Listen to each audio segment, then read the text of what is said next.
those of you that follow this channel know that I am a Man United fan. My last video was a United rant as well, and obviously we had to do another one. Some people have requested that in the comments. So, guys, to tell you how bad I feel right now, let me put this into context for you. I am also, not only did I have to watch that shit yesterday, I am on day 5 of my COVID infection today, hence why I'm just sat on the sofa in a blanket. And yeah, I've been suffering. It ain't been pretty, it's not been nice. Yeah, so I'm barely sleeping, and I think I'm coming out the other end of it though. Thankfully, I think today should hopefully be the last day of feeling rough. I'm already feeling a bit better, but yeah. So I had to put up with that yesterday as well. Not only that, but I got my new Man United home shirt through the post in the morning, so I put that on to watch that shit show. So guys, the first thing that I want to touch on right with this is, I may have mentioned this in the last video, I can't remember, like I say, I've barely slept this week because of COVID, but I may have mentioned in the last video that I take no pleasure whatsoever in being right about some of the things that I said in my earlier videos on this channel when Ten Hag first got the job. Okay, so when I made the Ten Hag's Man United video in like May or whenever it was, maybe even earlier, I can't remember, I said I cannot see any way that they will work in a Ten Hag team. We saw that yesterday. So obviously the first goal is nothing to do with any of that. He just made a mistake, and that can happen. You know, that can happen. The second goal, where Eriksen gets caught on the ball by Matthias Jensen, some people I've seen are mentioning that was Eriksen's fault. It wasn't. That goal was not Eriksen's fault at all. He is running with his back to the play, and he's running towards De Gea. He doesn't know, who's there. It's De Gea's decision to either play it into him if he's got the time, or to play it longer. Now, actually, he didn't even have to play it long. If he'd have looked to his right, he had Harry Maguire in miles of space to his right. It was De Gea's decision, and that's why, if you notice in the post-match interview, which I love, by the way, I like De Gea as a guy, by the way. De Gea is the shining light in the last 10 years of Man United. I've got all the time in the world for the guy.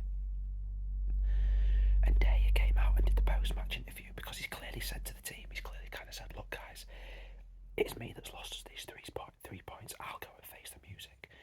Good for him. I respect that a lot. De Gea is one of the few players that we have that has a lot of character, and I rate that. The way he's turned around his form over the years and things like that, where he's suffered in tough periods, shows that. How he got back to form last season, for example. I think he was our player of the season last year. I've said that before. But the point being, he fucked up on the second goal. He just can't do this. How can you expect this man to learn these skills at 31? He's not gonna. So, I said we would see this, and it's only taken we saw it to a degree in the first game, but now we've seen it where it's cost us a goal already. We've seen that already in the second game. Now we have to start being a bit of I'm going to start trying to be a bit of a pragmatist in these videos about Man United. We're not going to replace De Gea this summer. There's just too much to do. We're not going to do that. So the practical solution that I hope Ten Hag realises and can see now, this is the situation we're faced with. We don't have another keeper to bring in. We're not going to be able to replace De Gea this summer. He's going to have to scrap that part. We can't play out with the keeper. We can't do it. the second half against Brentford, Day has started kicking long. We're gonna have to do that. We're gonna have to do that because it's the lesser of two evils. Unfortunately, it is the lesser of two evils, and it was a big, short, sharp shock for Ten Hag this game. I did the one underlying thing that I worried about, and again I might have mentioned this in an earlier video in the summer, was is Ten Hag being naive? Does he think that he can pick up the Ajax style of play and plonk that in the Premier League? Because he can't. It's too physical. It's too physical. And my primary worry more than anything else is that Pep and Klopp realised very early on you need a tall, strong, defensively minded DM at the base of your midfield in this league. That you have to have it. Rodri, Fabinho, West Ham have got Souček and Declan Rice. Chelsea have got Conte, who isn't tall but he's very physical. Spurs have got Højbjerg, who's really good in that regard. Bentancur, as well as reasonably physical. Basuma. We don't have this. And, that's a problem. Because bringing in Frankie isn't going to solve that. Yes, we'll be better in possession in that base and we'll transition better, but we're not physical enough there. So that's a big problem. Is Ten Hag's naivety. He's naive about Daya. It's not going to work. And I hope that this has woken him up already in the second game. Guys, better for it to happen now to get one really, really bad result and it change things than have 10 mediocre results and him not change things. That's the way I'm trying to view this. So Daya is the first thing. I said this about Lisandro Martinez. He's too short for a Premier League defender. And the third goal, so the first two goals were Daya. The third goal was Martinez. He's short, right? And it's a problem. He didn't even fucking jump. For that Ben Mee goal, that was the most disappointing thing. He didn't even jump. And that was horrendous. But you know what? Fair play to Ten Hag. What I would say is that triple substitution at half time, he was like, fuck this. Use a lot of fucking, as what? I'm not putting up with that for the second half, and he changed it round. We did look better with Varane and Maguire at the back. We did look better. Malacia, I thought was very good. Now, it's very easy to have your blinkers on when you're in a 4-0 position and not try and look at things objectively and balanced. Malacia played well. Malacia came on and played very well, I thought. So give him a run. Fuck Luke Shaw off. He's been shit in the first two games. Absolutely shit. Get him out and bring Malacia in. That's the first thing. The second thing is Eriksen was asked to play the Frank. I don't know. I've not heard anybody really talking about this again, which is weird because it was obvious in the first 5 seconds. Fred has played the Frankie role throughout pre-season. He played the Frankie role against Brighton, and obviously he was the worst player on the pitch. The second half, he started to shift Eriksen there, and he played better. Against Brentford, he played Eriksen there. He played Eriksen in the Frankie role. I thought he was good. Honestly, you can say, he was caught out by Matthias. That was Daya's fault. It wasn't Frankie's fault. It wasn't Eriksen's fault. You cannot help being marked. Do you know what I mean? Like, if you get pressed, you get pressed. If you're being marked, you're being marked. You cannot prevent that for 90 minutes.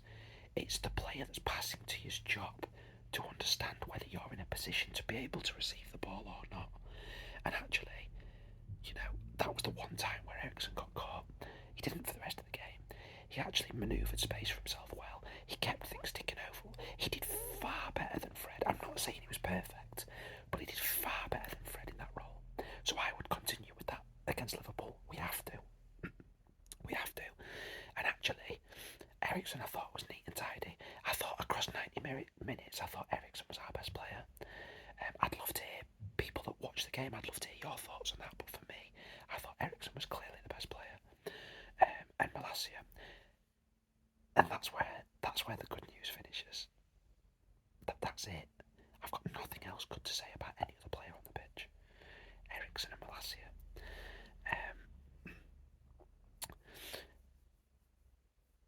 So yeah, where does this leave us then? I talk about pragmatism. Where does this leave us? You've just signed Lisandro Martinez for nearly 60 million, and you've realised he's not a Premier League centre back. I mean, we're saying this early doors, but I'm sure he'll be able to play in certain games. But we're going to have to the scouting and the coaching and all that's going to have to be better in terms of who the opposition is. And now that teams have seen this, they're going to do it every game, surely, because every Premier League team's going to have players that'll be able to pull onto him. You know, you maybe look at Arsenal. Maybe you can get away with it against Arsenal, for example, in the sense that Jesus isn't going to physically dominate him in the air because he's quite small as well. Okay, fair enough. But even Tony and Mbuemo was not the game to be doing this.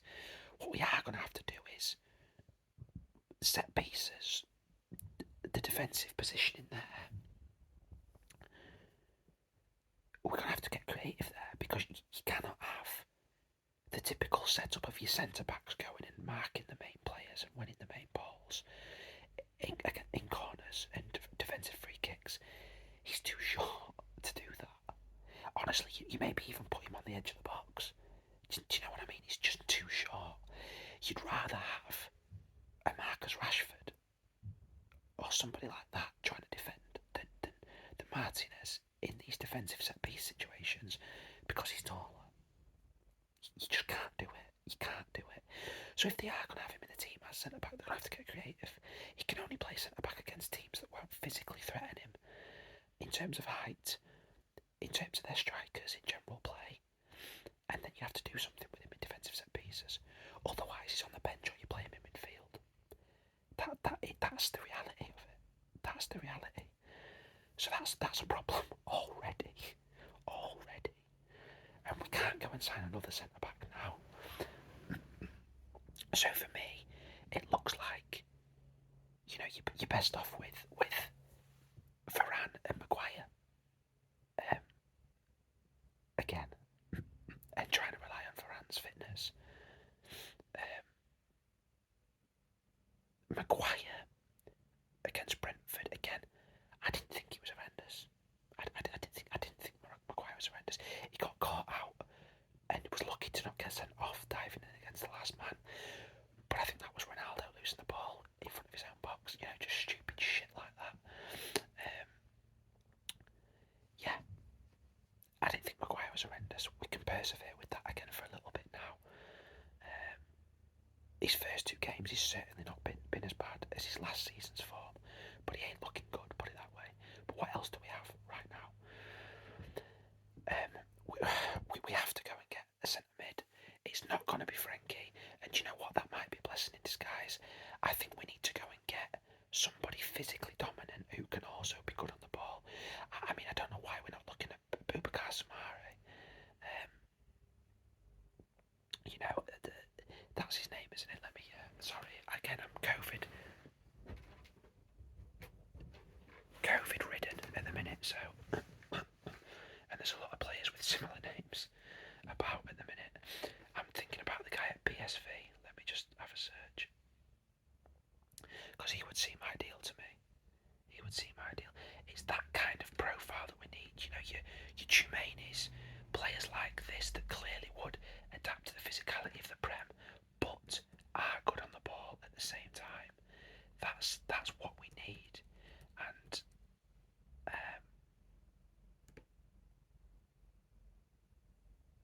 you know, is Frankie gonna be the answer to these problems? No, is the reality for me. He's really not.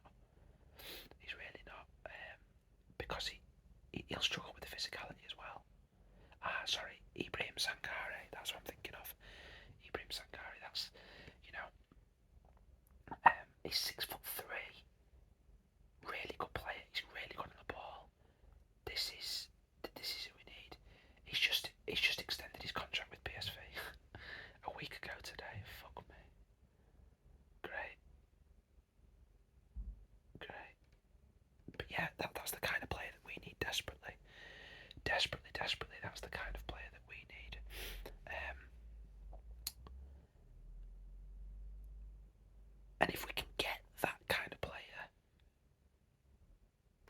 think what Man United need to accept where they are. If Man United finish 8th this season, it'd be a good season. What we need Dyer to kick long. We need Dyer to effectively just look, David. We understand your limitations. It's too risky. Play how you played last season. Okay, fuck it. I'll take that. Ten Hag's gonna have to swallow that. You play Lisandro Martinez in the games where I've said you can't play him. Otherwise, you potentially look to play him in midfield. And actually, I won't mind him in midfield. Sack Fred and McTominay off. You play Lisandro Martinez, maybe alongside Ericsson, because he'll have a bit of bite in there, and maybe you go and get somebody like an Ibrahim Sangare as well. And those three can rotate. I'd be happy with that. Sack Rabiot off. Fuck that. Just he needs to go.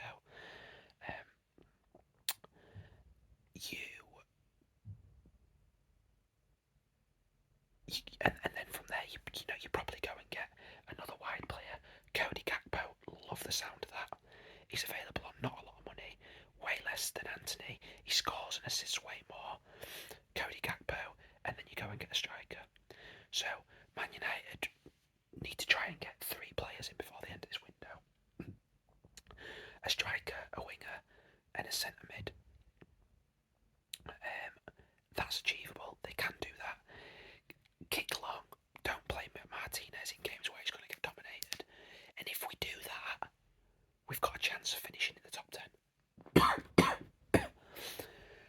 And that's it. That's where things are at, guys. I can't.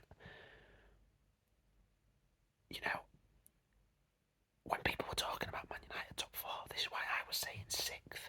And I even said in my predictions video I could see West Ham nipping us to that. That was before we'd even kicked a ball. That was after we'd had a really good pre-season. You could see what was there, guys. The limitations in this squad. And the Glazers won't back them. The final thing I want to say on Man United, this is where the fans need to unite. There's a planned walkout in the Liverpool game next week, a boycott of attending the game. That needs to happen. The fans need to act now. The Glazers have to go. They have to go. And we can't do this if the fans keep bottling it. Just don't turn up to the matches, guys. Hit them where it hurts, in their pocket. Don't turn up to the matches and force through a sale. Because it's just sheer incompetence. The final things that I do want to say is I don't blame Ten Hag. I don't blame Ten Hag. I think maybe he has shown a bit of naivety. But it's a couple of games in. If he makes changes that are positive, cool. I believe in him. I back him. My fear for Ten Hag is that he'll get sacked in the next 10 weeks. Because they won't back him. And then he's just left with a shit show squad. And what can he do? So yeah, that's where we're at, guys. I think these rants might end up being a weekly.